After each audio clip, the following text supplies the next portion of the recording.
چیز کو جو محبوب رکھتا ہے، پسند کرتا ہے، وہ ہے جانور کے قربانی، ذبح کرنا، اور اللہ قربان کی راہ کرنے۔ میں قربانی پیش کرنا اللہ کو وہ پسندیدہ عمل ہے۔ جی، یعنی پتہ چلا کہ جو ہے اگر کوئی مومن ایسا ہے کہ وہ چاہتا ہے کہ جانور کے بدلے میں اگر کسی کو اس مدد چیز کے کرنا مقابل چاہے میں جو ہے پیسہ دے دے، تو جو یہاں پہ پیسے سے کام نہیں چلے گا، بلکہ جانور کو ذبح کرنا ضروری ہے۔ ایک اور سوال آپ کی خدمت میں یہ ہے کہ جو ہے جب جانور کو ہم عقیقے کے نام سے، عنوان سے ذبح کرتے ہیں،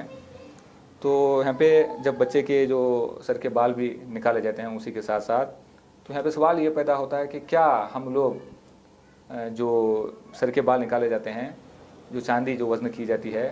کیا چاندی ہی دینا پڑے گا، یا اس کے بدلے میں جو آج کل جو ریٹ ہے چاندی کا، جو پرائز ہے، اس کے بدلے میں ہم لوگ پیسہ بھی کسی مستحق کو دے سکتے ہیں؟ یہاں پر شریعت نے اجازت دی ہے کہ جو بال حقیقے کے ٹائم وقت پر نکالے جاتے ہیں اور اس کا وزن کیا جاتا ہے، وہ چاندی کے برابر ہو، اور اس کا جو بھی وزن ہو اس کی قیمت معین کی جائے، اور اس کے بعد وہ پیسہ بھی دیا جا سکتا ہے۔ لیکن بہتر یہ ہے کہ آپ چاندی ہی دیں جو روایتوں میں ملتا ہے، ورنہ آپ پیسے کے ذریعے سے بھی مدد کر سکتے ہیں، اس میں کوئی اشکال نہیں ہے۔ ایک اور سوال مومنین یہ کرتے ہیں کہ جو ہم لوگ چاندی دیتے ہیں یا اس کے بدلے میں جو پیسہ دیا جاتا ہے، یہ کس کو دیں؟ کیا یہ سید کو مثلا دیا جا سکتا ہے، یا غیر سید کو دیں، یا مستحق کو دیں، یا محتاج کو دیں؟ مثلا ہمارے گھر میں مثلا فرض کریں کسی کا عقیقہ ہو رہا ہے، تو ہمارے گھر میں مثلا کوئی پھوپھی ہے، خالہ ہے جو مستحق ہیں، کیا ان کو بھی یہ رقم دی جا سکتی ہے یا نہیں دی جا سکتی؟ علماء نے اس میں کہا ہے کہ جو مستحق ہے ایسا فقیر جو مستحق ہے، اس کو وہ رقم دینے کا حکم دیا گیا ہے۔ اگر آپ کی نگاہوں میں کوئی مستحق ہے تو آپ عطا کریں اس کو وہ رقم، اگر آپ عطا نہیں کر سکتے تو آپ کے محلے کے، آپ کے وطن کے علماء سے رابطہ قائم کریں، وہ بتائیں گے کہ کس کے حوالے کرنا تاکہ وہ رقم صحیح حقدار تک پہنچے۔ اور آپ کی ذمہ داری بھی جب ایک عالم دین کے حوالے آپ کر دیتے ہیں تو آپ کی ذمہ داری ختم ہو جاتی ہے، یا تو مستحق تک خود پہنچائیں یا جو پہنچانے والے ہیں ان تک آپ یہ رقم پہنچائیں۔ جی، آپ کی خدمت میں آخری سوال یہ ہے کہ جو ہے جب ہم لوگ عقیقے کے عمل کو انجام دیتے ہیں تو یہاں پہ دو باتیں ہیں، اکثر مومنین اس بات پر توجہ دیتے ہیں، سوال بھی کرتے ہیں کہ ایٹ اے ٹائم ایک ہی وقت میں جانور کو بھی ذبح کرنا ہے اور ساتھ میں سر کے بال کو بھی نکالنا ہے، کیا ایسا ہو سکتا ہے کہ ایک مرتبہ جانور کو عقیقے کے نام سے ہم نے ذبح کر دیا اور جو ہے سر کے بال پھر ایک مدت کے بعد نکال رہے ہیں؟ کیا کبھی ایسا ممکن ہے کہ ایک مرتبہ سر کے بال پہلے نکال دیے جائیں عقیقے کے نام سے، بعد میں جو جانور ذبح کیا جائے عقیقے کے عنوان سے؟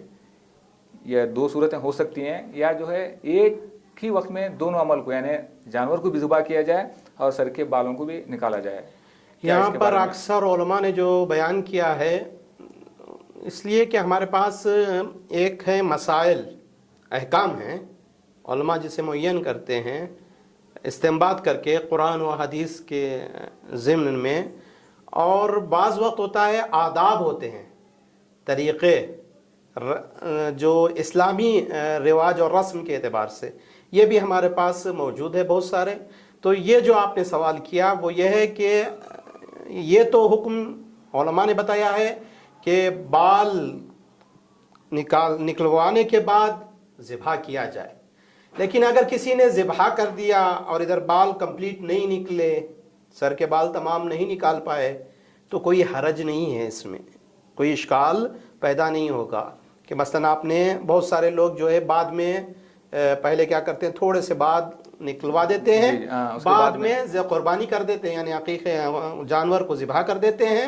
بعد میں بیٹھ کر وہ سکون و اطمینان سے سر کے بال پورے نکالتے ہیں، اس میں کوئی اشکال نہیں ہے۔ لیکن جو طریقہ کار آداب میں سے یہ ہے کہ پہلے سر کے بال کمپلیٹلی نکلوائے جائیں، پھر اس کے بعد حکم دیا جائے، دعا پڑھی جائے اور جانور کو ذبح کیا جائے، یہ حکم ہمارے پاس ملتا ہے۔ ناظرین، آپ نے دیکھا آج کا پروگرام کس خوبصورت انداز میں مولانا نے ہمارے سوالوں کے جواب یہاں پہ پیش کیے ہیں۔ انشاءاللہ امید ہے ہمارے ناظرین کو یہ ہمارے پروگرام پسند آ رہے ہوں گے۔ ہم التماس کرتے ہیں، خواہش کرتے ہیں کہ اس ہمارے پروگرام کو آخر تک دیکھیں تاکہ جو ہے احکام کی معلومات میں اضافہ ہو سکے اور مومنین تک ہمارا پیغام پہنچ سکے۔ چلے ناظرین، پھر دوبارہ ہم آپ کی خدمت میں ایک اور خوبصورت پروگرام لے کر حاضر ہوں گے۔ تب تک کے لیے خدا حافظ، فی امان اللہ، والسلام علیکم ورحمۃ اللہ وبرکاتہ۔